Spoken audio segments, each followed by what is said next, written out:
नमस्कार दोस्तों, स्वागत है आपका हमारे चैनल फंडिंग पाथ में, जहां हम बात करते हैं किसानों के हक की और उससे जुड़े सरकार के द्वारा लिए गए सभी फैसलों पर।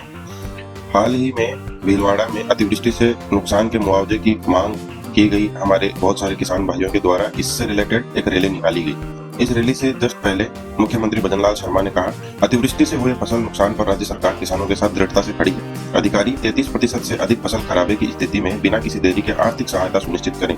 मतलब भजनलाल सरकार ने अपने अधिकारियों को कहा है कि 33% से अधिक जिन इलाकों में खराबे की स्थिति है उसमें तुरंत आर्थिक सहायता दी जाए। साथ ही जिन स्थानों पर ऐप के माध्यम से गिरदावरी करने में समस्या आ रही है वहाँ लोकेशन डिसेबल की जाए। मतलब इसका मतलब ये हुआ कि अगर आपकी जमीन की गिरदावरी नहीं हुई तो आपको आर्थिक सहायता मिलने में समस्या हो सकती है। गांव-गांव में किसानों की हालत खराब है, कर्ज बढ़ रहा है और घर चलाना मुश्किल हो गया। ऐसे समय में किसानों की नजर सरकार की तरफ होती है कि क्या मुआवजा मिलेगा, क्या राहत पैकेज आएगा।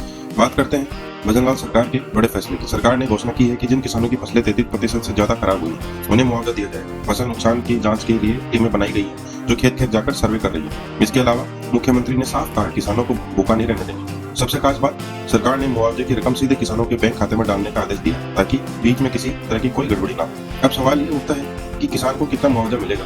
तो जिन किसानों की फसल 33% से ज्यादा खराब हुई उन्हें 13,500 प्रति हेक्टेयर तक का मुआवजा मिल सकता है। छोटे और सीमांत किसानों को प्राथमिकता दी जाएगी जिनके घर और पशु भी इस बारिश में प्रभावित हुए, उन्हें अलग से सहायता दी जाएगी। यानी किसान भाई को सिर्फ फसल के लिए नहीं बल्कि परिवार की बुनियादी जरूरतों के लिए भी मदद मिलेगी। दोस्तों, सरकार ने सिर्फ मुआवजे का ऐलान नहीं किया बल्कि बीमा योजना पर भी जोर दिया। जिन किसानों ने प्रधानमंत्री फसल बीमा योजना ली हुई है उन्हें बीमा क्लेम के जरिए अतिरिक्त मदद मिलेगी। जिला कलेक्टर और तहसीलदार को सख्त आदेश है कि 7 दिन में ही वे रिपोर्ट बनाकर भेजें ताकि किसानों को जल्द राहत मिल सके। यानी पहले जब किसानों को सालों को इंतजार करना पड़ता था, अब प्रक्रिया तेज हो गई।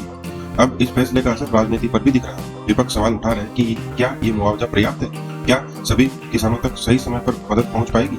वहीं गाँव के किसान कह रहे हैं वाकई अगर वाकई सीधे खाते में पैसा आया और समय पर मिला तो भजनलाल सरकार किसानों का दिल जीत लेगी।